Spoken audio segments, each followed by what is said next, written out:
NFL season. And almost every team in the league has OTAs going right now. So get me Adam Schefter. 23 teams holding OTAs today. Give me something you're keeping your eye on this offseason right now. Give me something everyone should be paying attention to. The Cleveland Browns quarterback situation is really interesting right now, but the Cincinnati Bengals and their unresolved contract situation with Trey Hendrickson is such that this is a situation that's been going on for the better part of 2 off seasons. You have a player who led the NFL in sacks last year, Greeny, still has not been paid, still is not happy. Obviously, both sides want to work this out. And most teams have given away a lot of their salary cap space, so it's more difficult to make a trade. So it's almost as if Hendrickson and the Bengals are left to pick up the pieces and figure out how to resolve this when there's been no solution in sight and they have not been able to bridge their differences. We'll see if they can get that done here coming up in the coming days and weeks. Let me get RC into the conversation this morning as well. Ryan Clark is up with us early today. RC, what about this strategy? They paid their receivers. They have the one guy who did anything for them defensively last year, sort of hanging in the wind. How does this work out for Cincinnati? You know, it's really a crazy ordeal when you look at what's going on with their first-round draft pick, Shamar Stewart, as well. It seemed like the Cincinnati Bengals were getting out of that cheap Bengals sort of moniker, but they aren't. Trey Hendrickson has earned his money, and I'm not sure necessarily what they're haggling over, but this is a player that's a must-have for new defensive coordinator Al Golden if they want to move forward and compete with the tops of the AFC.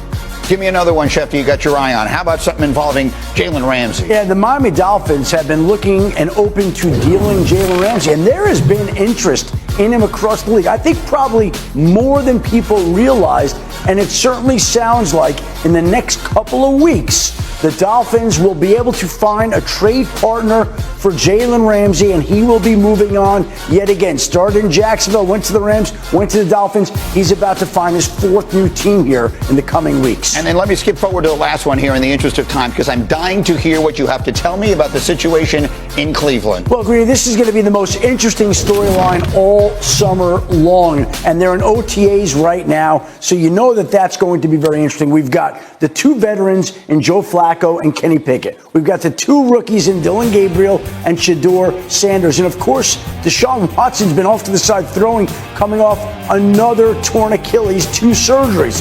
He doesn't figure in the picture, but Dylan Gabriel and Shedeur Sanders certainly do.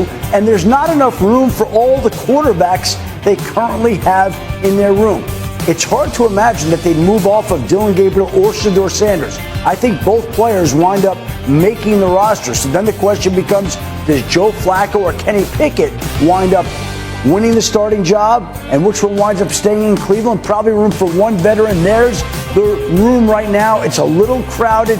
Deshaun Watson, I would think, would be an IR candidate with the 2 Achilles injuries, the 2 surgeries, and the other quarterbacks would be left to vie for the Browns starting quarterback job. We'll be talking about this all summer. RC, to me, this is going to be the story of the summer and into the season. Do you believe we will see Shedeur Sanders start for the Cleveland Browns sometime next season?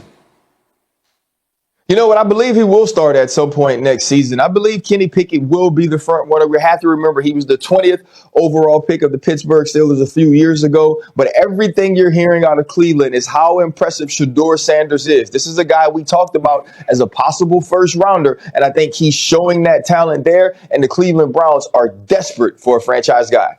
All right, I have to get back to this. Let me take a quick break on that thought, but we're going to have much more on this. I'm fascinated by that situation in Cleveland. Plus, how close is the gap between the Cowboys and the Eagles? And how in the world do we have the Morris twins here, and one of them roots for the Cowboys and the other one roots for the Eagles? Someone's going to have to explain this to me. We'll get to the bottom of it. Plus, sneaky, huge news in Indy, an injury, an ankle that could go a long way toward deciding a title. We've got the very latest on that. But first, we got sneaky Hembo time. We're going to do one for each of the twins today.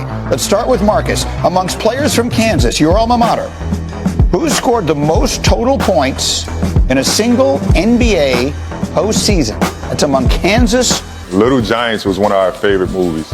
And once he seen that star he was done. It was just something that he took to, and I couldn't understand it. 90s. Dallas was America's team. You turn on TV, all you see was a big They're star. from Philly. How can I not like the Cowboys? Right. So will you guys go to the opener together, or will you watch it together when they open the season? First game? For a fact, we'd be there. For a fact. Yeah. Okay. No question. Then let's get to it. Markeith, you have a Cowboys-related question for Shefty. For sure. First, I want to say I appreciate being up here with you, Shefty. I've been watching you for a lot of years. Me and bro love your shows. First off, my Dallas Cowboys, Micah Parsons, man. When are they going to extend my guy? I know he's going to get extended, but when is he going to get extended? If you look at the numbers, he's outperformed Myles Garrett. Myles Garrett set a record this offseason as the highest paid defensive player. Micah Parsons is going to beat it. It takes time to do a deal like that, but the expectation is they'll get it worked out. Micah is not going to go anywhere. They'll figure out a deal for him the way they figured out a deal for Dak. Hopefully, it'll become before opening day when we're not doing Sunday countdowns and the deal gets signed in the middle of the show. Hopefully it'll get done sometime before training camp, right in the middle. But Micah Parsons, I think the feeling around the league is these two sides will figure it out, and Mike is not going anywhere. Pay that man. RC, how about it? I mean, Micah Parsons, foundational piece, Dallas. What are your thoughts? I mean, Micah Parsons fell into the Dallas Cowboys' laps, right? If we knew he would be this good, he would have been a top 3 pick. But you heard early in the offseason that Jerry Jones said he didn't care about Micah Parsons' agent. Well, Micah Parsons' agent is David Mulligetta. And David Mulligetta told me something one time that I will never forget. He said, I will not take $9 on 10. So he is not only going to break Myles Garrett's record, I believe he will obliterate it, and he deserves to. If the Dallas Cowboys do the right thing, they make this work in the way that it's supposed to for the team and the player, now they can continue to build around this linchpin piece on the defensive side of the ball. And the humorous part about this, of course, is Jerry Jones coming out saying he doesn't even know who Micah Parsons' agent is. Well, Micah Parsons' agent also happens to represent another Cowboy headed into the last year of his deal, George Pickens. So now Jerry Jones has plenty of opportunities to get to know Micah Parsons' agent. Yeah, he and David are going to spend a lot of time together. They're going to become very close. Okay, quickly, Marcus, you have a question. Go. RC, I know what you're going to say, and I already know the answer, but I'm going to ask the question anyway, right? My Super Bowl champion, Philadelphia Eagles. Is it the Eagles or is it the field in the NFC? Come on, twin. You know it's always the field. This ain't Michael Jordan time anymore where you can just pick MJ. It's not hoops, right? One player or one team never has that sort of dominance, even when you're looking at the Kansas City Chiefs where you just pick them to win it every year. I love everything that Howie's doing with this team. Jaylen seems to be stepping in to his leadership role in a magnificent way. But there are going to be teams like the Green Bay Packers, teams like the Detroit Lions, teams that come up and Washington Commanders, teams that try to do their best to dethrone the Philadelphia Eagles. Right now, they're the blueprint, but I got to take the field before I take the one team.